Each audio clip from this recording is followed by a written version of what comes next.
नमस्कार। मेरा नाम R.K. मीणा, सह आचार्य राजनीति विज्ञान, राजकीय महाविद्यालय झालावाड़।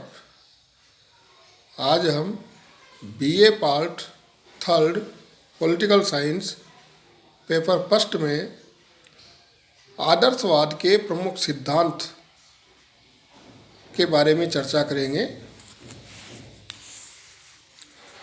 19वीं और 20वीं सदी के पूर्वार्ध की राजनीतिक विचारधारा में आदर्शवाद का बहुत अधिक प्रभाव रहा।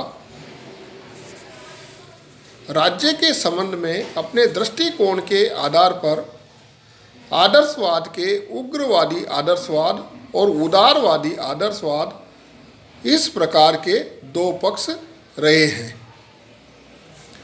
आदर्शवाद के इन दो पक्षों के विचारों में कुछ भेद होते हुए भी उनकी मूल विचारधारा एक ही है और आदर्शवाद विचारधारा के मूल सिद्धांतों का संक्षिप्त उल्लेख निम्न रूपों में किया जा सकता है।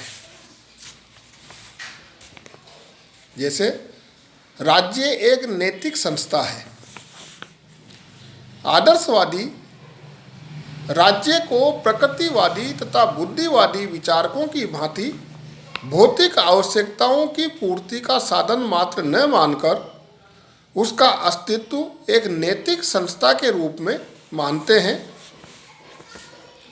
जिस प्रकार समाज में परिवार, मंदिर आदि संस्थाएं व्यक्ति को नैतिक दृष्टि से पूर्ण बनाने का प्रयत्न करती है, उसी प्रकार राज्य का भी ये कर्तव्य है कि वह व्यक्ति को सामाजिक जीवन तथा कार्य व्यापार में उपयुक्त स्थान प्रदान करे और इसे इस योग्य बनाए कि वह अपनी सामाजिक स्थिति से संबंधित कर्तव्यों को सुचारू रूप से संपन्न कर सके। आदर्शवादियों का विचार है कि राज्य हमारे नैतिक विचार का ही प्रत्यक्षीकरण है और राज्य की सदस्यता अनैतिक एवं मूर्त मानव को नैतिक, योग्य तथा विवेकशील बनाती है। दूसरा जो सिद्धांत है इनका वो है राज्य साध्य है, साधन नहीं। व्यक्तिवाद, समाजवाद और दूसरी अन्य विचारधाराएं राज्य को व्यक्ति के व्यक्तित्व के विकास का एक साधन मात्र मानती है, परंतु आदर्शवादी राज्य को साध्य मानते हैं। आदर्शवादियों के अनुसार राज्य एक ऐसा साध्य है जिसके विकास हेतु व्यक्ति को अपना बलिदान करके भी प्रयत्नशील रहना चाहिए। राज्य की तुलना में व्यक्ति की कोई सत्ता नहीं है। व्यक्ति तो राज्य रूपी ध्येय के साधन मात्र हैं, अतः उनके द्वारा पूर्ण रूप से राज्य की अधीनता स्वीकार कर ली जानी चाहिए।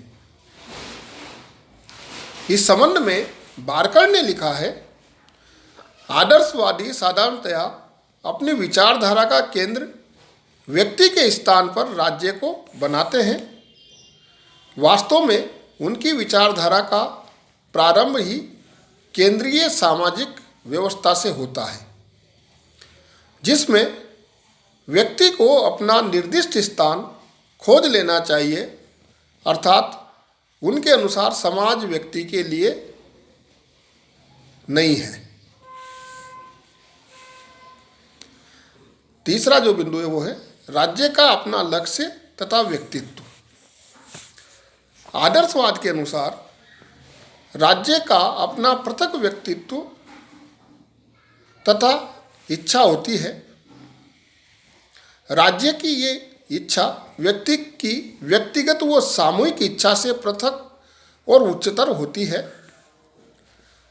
राज्य व्यक्तियों का समुदाय मात्र नहीं होता, अपितु उसकी सत्ता उन व्यक्तियों की समदृष्टि से भिन्न तथा उच्चतर होती है जिनसे वह बनता है।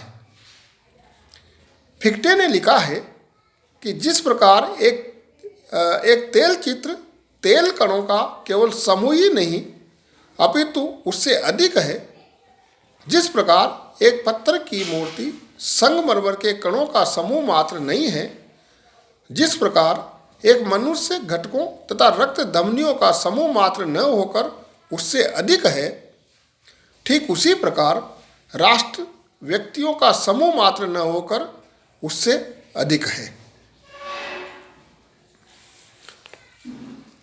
अगला जो सिद्धांत है वो है राज्य सामान्य इच्छा का प्रतिनिधित्व करता है। रूसों का सामान्य इच्छा का सिद्धांत आदर्शवादी दर्शन का केंद्र बिंदु है। इस विचारधारा के अनुसार रूसों की सामान्य इच्छा, जो सदैव निस्वार्थ, स्थायी तथा लोकोपकारक होती है, राज्य के रूप में साकार और मूर्त रूप ग्रहण करती है। इस सामान्य इच्छा में व्यक्तिगत इच्छाओं का उस सीमा तक प्रतिनिधित्व होता है जिस सीमा तक व्यक्तिगत इच्छाएं सार्वजनिक हित से प्रेरित होती है। राज्य का कोई भी कार्य व्यक्ति की इच्छा के विपरीत नहीं होता, क्योंकि राज्य उस सामान्य इच्छा के अनुकूल कार्य करता है जिसके अंतर्गत व्यक्ति की आदर्श इच्छा भी सम्मिलित होती है। सामान्य इच्छा का प्रतिनिधि होने के कारण राज्य के सभी कार्य आवश्यक रूप से उचित, विवेकपूर्ण तथा नैतिकतापूर्ण होते हैं। धन्यवाद।